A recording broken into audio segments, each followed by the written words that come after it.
Hello everyone. In the last class, we discussed about Mohr-Coulomb failure criterion, and I mentioned to you that how this is modified in the tensile region in order to make this failure criterion applicable to rocks. Today, we will learn few other things related to this failure criteria, such as its physical interpretation, and then we will learn about another failure criterion, which is a Coulomb-Navier failure criterion. So, in order to have the physical interpretation related to Mohr-Coulomb failure criterion, we saw that this is the equation for the Mohr-Coulomb failure criterion, and the failure will occur when this quantity tau f minus sigma tan of phi, this is equal to C. This means that the failure occurs when the applied shear stress less the frictional resistance which is associated with the normal stress on the failure plane becomes equal to the constant of the rock, which is C. Since it would not be reasonable to admit a frictional resistance in the presence of tensile normal stress, this equation loses its physical validity when the value of sigma, which is the normal stress on the plane of failure, goes into the tensile region. So, we saw in the previous class also that this equation will work fine as long as you have this normal stress sigma in the compressive region. The moment it goes to the tensile region or the moment its value becomes negative, this equation, which is tau f equal to C plus sigma tan phi, it loses its physical validity. The minimum principal stress, which is sigma 3, it may be tensile as long as this sigma remains compressive. This sigma is the normal stress on the failure plane. Take a look here in this figure that this Mohr circle is corresponding to uniaxial compression test. This corresponds to the indirect tensile test, which was Brazilian test, and this small one is for uniaxial tensile test. And here you can see that sigma 1 here for this small circle is 0 and sigma 3 becomes equal to minus sigma t. However, for the indirect tensile test, the major and minor principal stresses are 3 sigma t and sigma t. In case of the uniaxial compression test, the major principal stress is given by sigma c and the minor principal stress is going to be equal to 0. So, this Mohr-Coulomb theory, it was retained by extrapolating the Mohr-Coulomb line into the tensile region up to a point where sigma 3 becomes equal to uniaxial tensile strength. What does this mean? That we have this as Mohr-Coulomb failure envelope.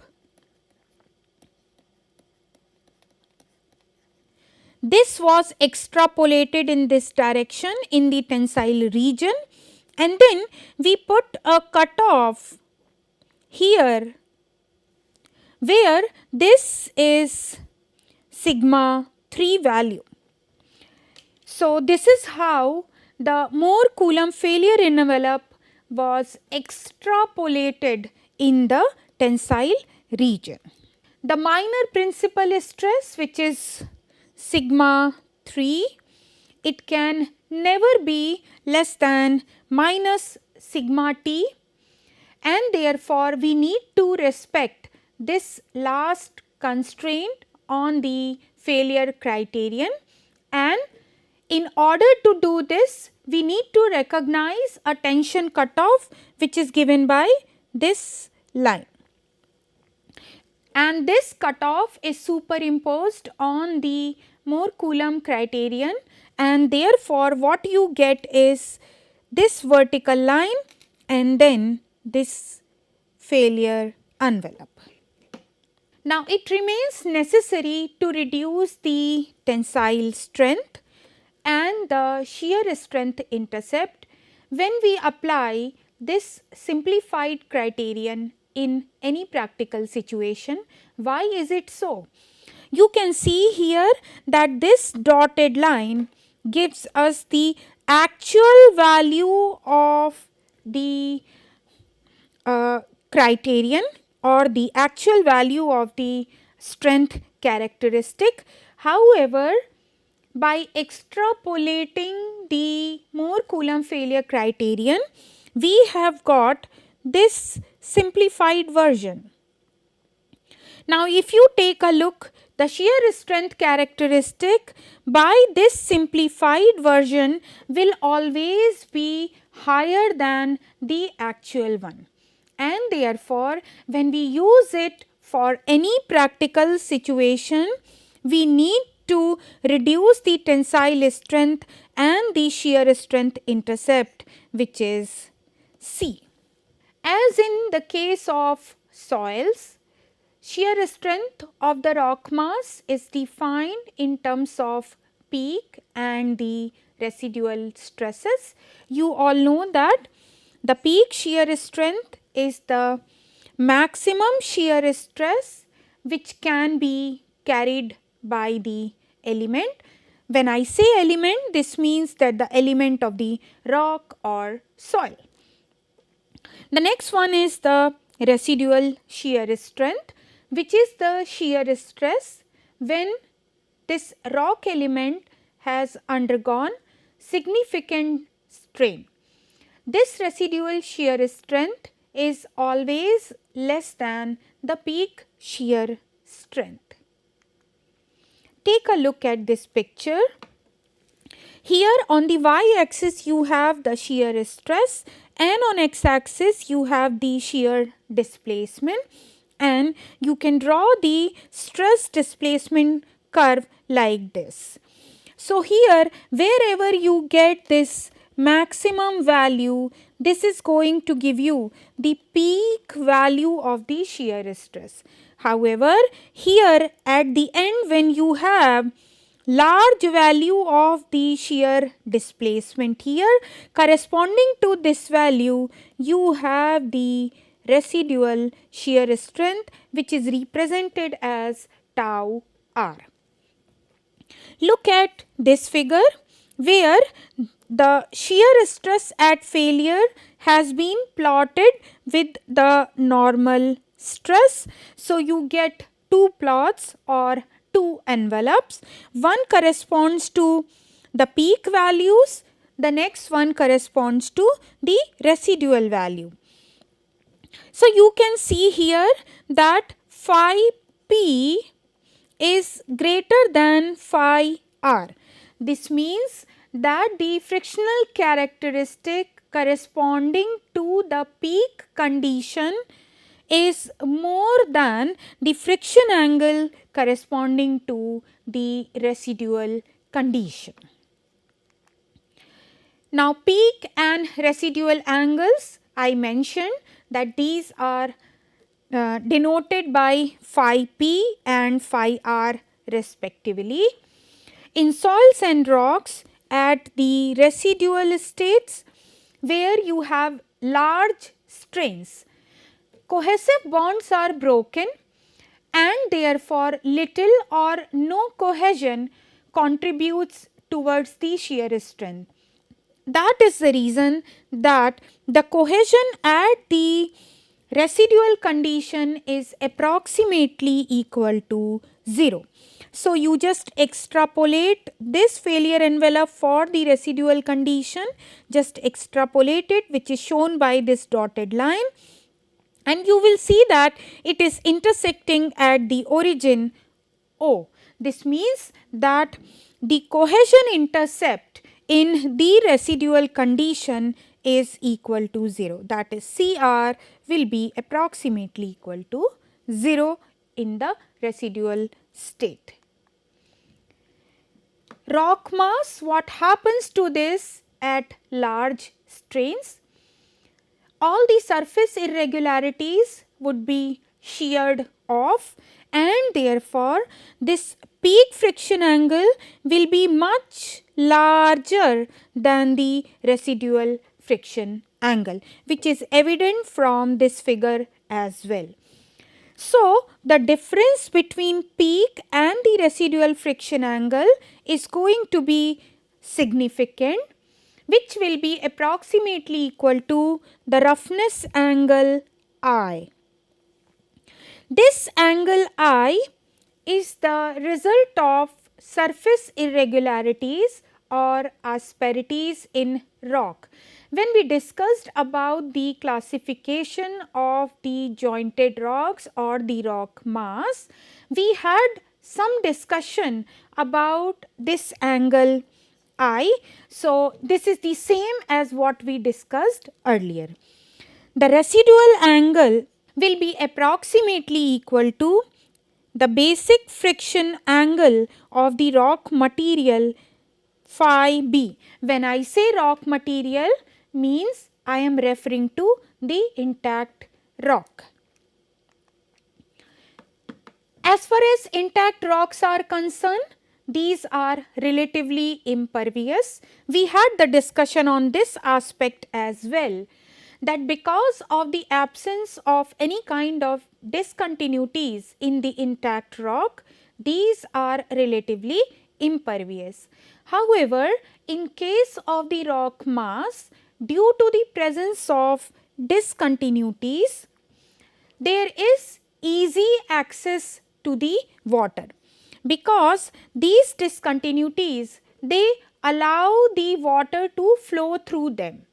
Now, what happens because of that? When the water is there within the joints, it exerts pore water pressure, and therefore Terzaghis effective stress theory becomes applicable to the rock mass in such situations.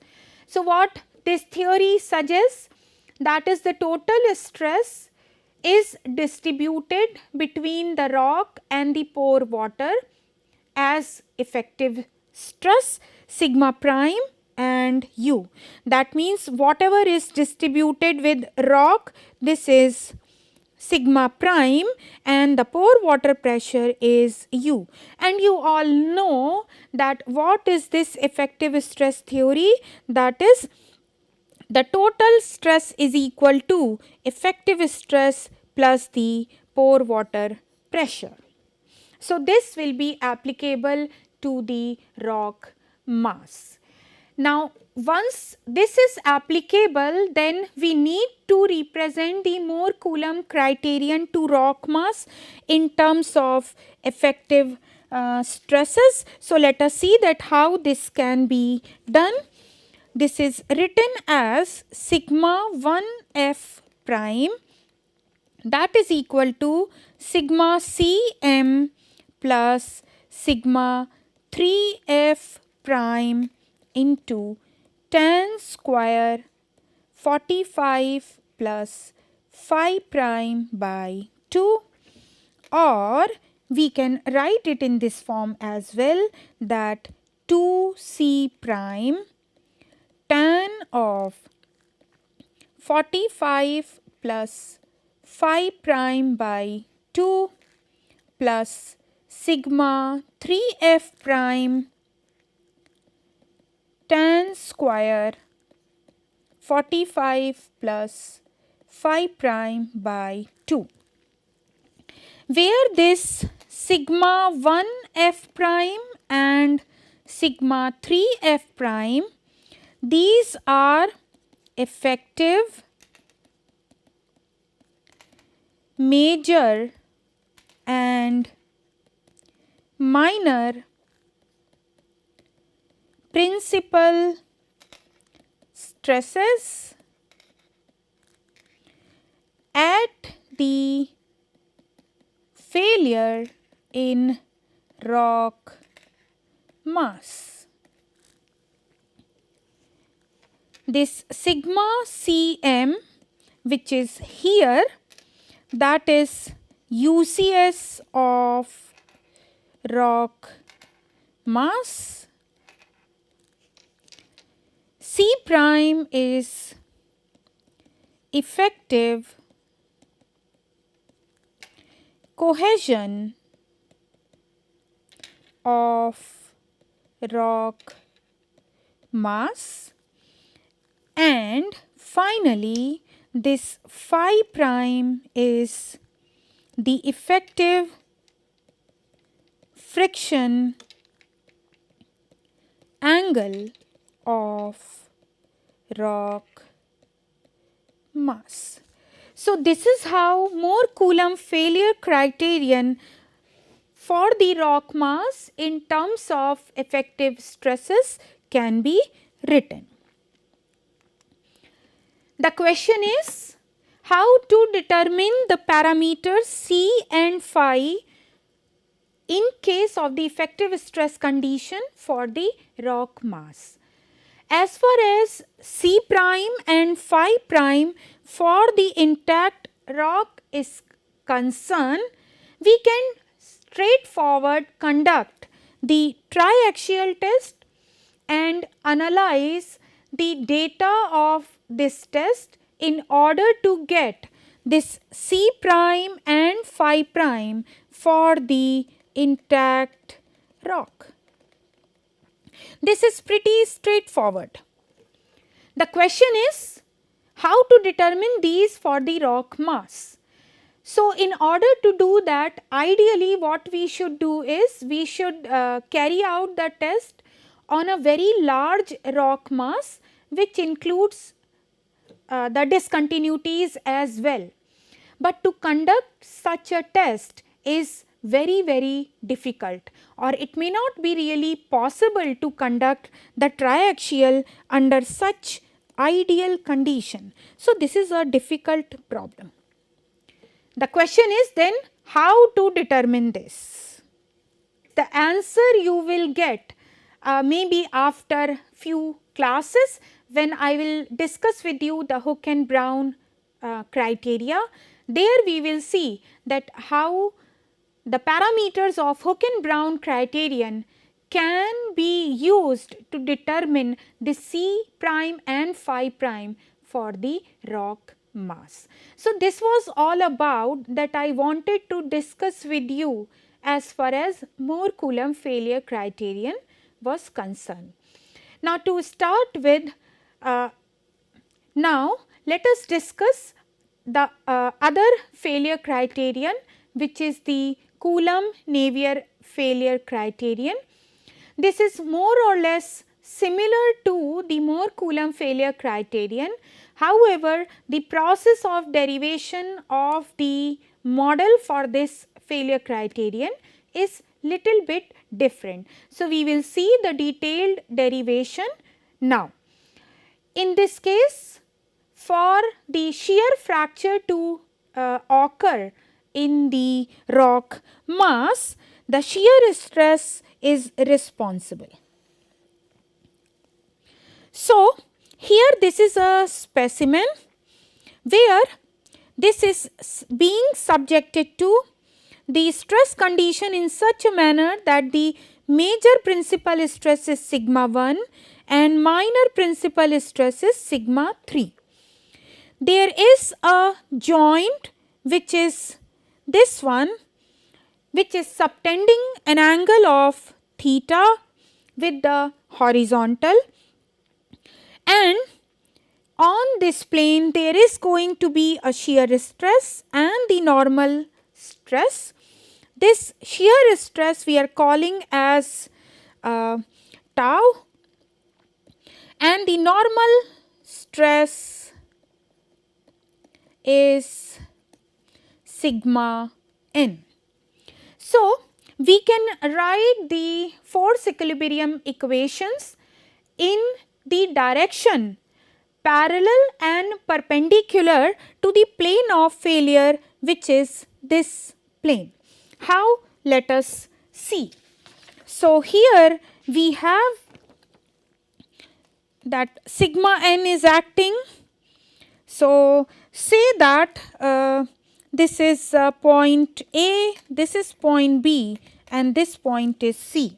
So, we will have sigma n into AC into 1, that is equal to sigma 1, and this sigma 1 is acting on this side, that is this one, which has AB.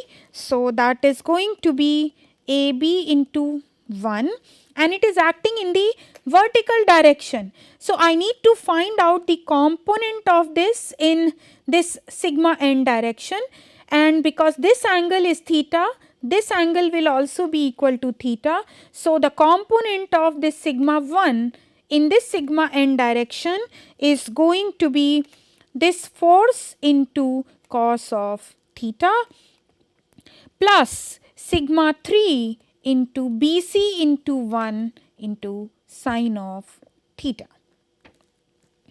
Why we are multiplying it by 1 is that the dimension in the plane perpendicular to the plane of this screen, that is being taken as 1. So, from here I will be able to get this sigma n is equal to sigma 1 cos square theta plus sigma 3 sine square theta, because this AB and BC, they can be written in terms of AC. So, from there you will get this expression.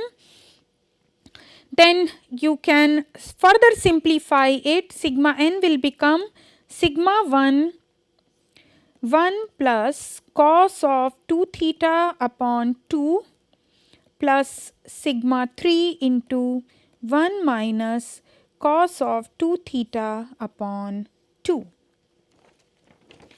And therefore, from here what you will get is sigma n is equal to sigma 1 plus sigma 3 upon 2 plus sigma 1 minus sigma 3 upon 2 into cos of 2 theta. So, this is the equation that we wrote, that is the force equilibrium equation, which was in the direction normal to the failure plane. Now, similarly, we can write the force equilibrium equation parallel to the plane of failure, which is this. So, see here how I will write that. So, that is going to be tau AC into 1, which is going to be sigma 1 AB into 1 into sine of theta minus sigma 3 BC into 1 cos of theta. So, from here I will get tau is equal to sigma 1 sine theta cos theta minus sigma 3 sine theta cos theta, or tau can be written as sigma 1 minus sigma 3 upon 2 sine of 2 theta. Now, what is the condition for failure? Which is tau is equal to C plus sigma n tan of phi. So, just substitute the expression for tau and sigma prime in this expression. What we are going to get is sigma 1 minus sigma 3 upon 2 sine of 2 theta, that is equal to C plus sigma 1 plus sigma 3 upon 2 plus sigma 1 minus sigma 3 upon 2 cos of 2 theta, and this whole should be multiplied by tan of phi. Now, say I represent this tan of phi with a quantity mu. So, from here what I will be able to get is C is equal to sigma 1 minus sigma 3 upon 2 sine of 2 theta minus sigma 1 plus sigma 3 upon 2 plus sigma 1 minus sigma 3 upon 2 cos of 2 theta multiplied by mu.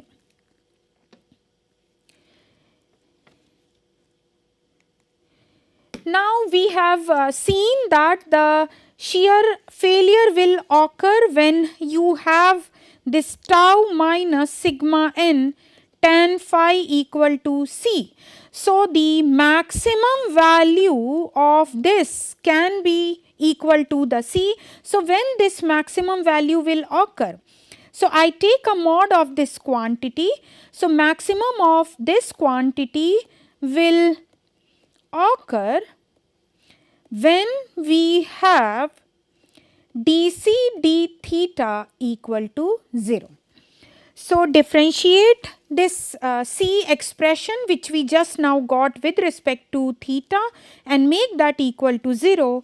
What we are going to get is this sigma 1 minus sigma 3 upon 2 into 2 cos 2 theta plus sigma 1 minus sigma 3 upon 2 into 2 sine of 2 theta into mu, that's going to be equal to 0.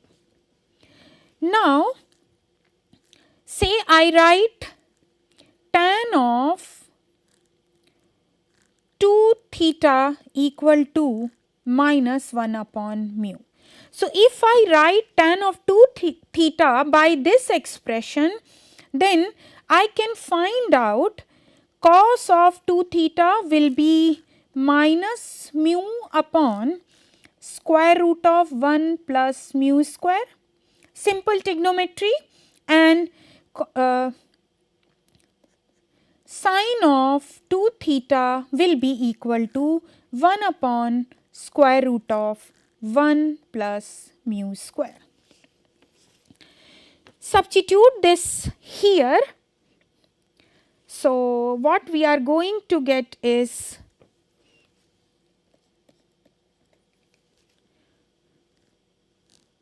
C is equal to sigma 1 minus sigma 3 upon 2, 1 upon square root of 1 plus mu square minus sigma 1 plus sigma 3 upon 2 mu plus sigma 1 minus sigma 3 upon 2 mu upon square root of 1 plus mu square, and then you already have 1 mu here. So the C is going to be equal to sigma 1 minus sigma 3 upon 2 square root of 1 plus mu square minus sigma 1 plus sigma 3 upon 2 into mu. So see here that when we do this step, we get this equation, and if you just solve this equation, this is what that you are going to get. If you have 2 theta equal to minus 1 upon mu, we can find out cos 2 theta, sin 2 theta in terms of mu.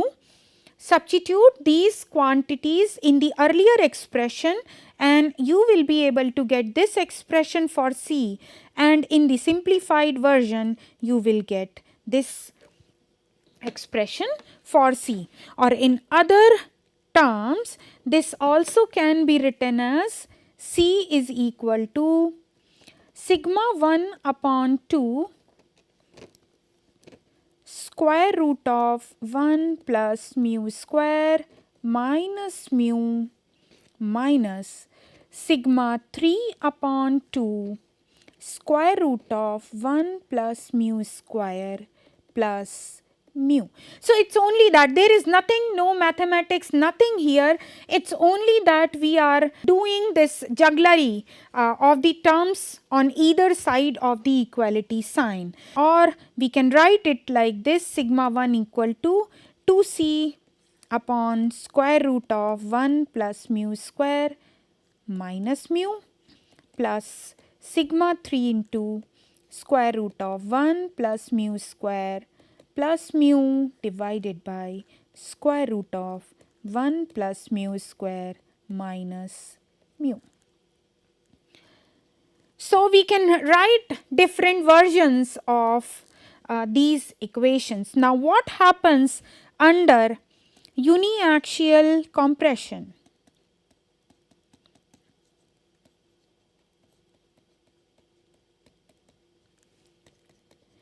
We will have sigma 3 equal to 0 and sigma 1 will give me sigma Ci, which is for the intact rock. So, just substitute these values here and what you will get is sigma 1 is equal to sigma Ci is equal to 2c upon square root of 1 plus mu square minus mu.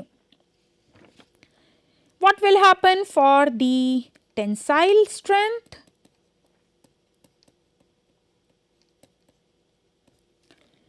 In this case, you will have sigma 1 will be equal to 0 and sigma 3 will become equal to minus sigma t. So, again you substitute here in this equation and you will get here as minus 2c upon square root of 1 plus mu square plus mu. Now, just say that mu is equal to 1. So, for mu equal to 1, what we are going to get is sigma Ci upon sigma t, which is nothing but this expression 1 plus mu square plus mu divided by square root of 1 plus mu square minus mu, and if you just substitute this equal to 1, what you are going to get is 5.8. So, whatever are the equations that we derived just now, if you just take a look, what we are going to get is C is equal to sigma 1 upon 2 into 2c upon sigma Ci minus sigma 3 upon 2 into 2c upon sigma t, or we will get here as sigma 1 upon sigma Ci minus sigma 3 upon sigma t, that is going to be equal to 1. And this is what which has been plotted here in this figure, which is a plot between sigma 1 and sigma 3. On the sigma 1 axis, you have sigma Ci as the intercept and it is positive, and on the sigma 3 axis, you have sigma t as the intercept, which is with the negative sign. So, this is how the derivation of Coulomb-Navier failure criterion can be done.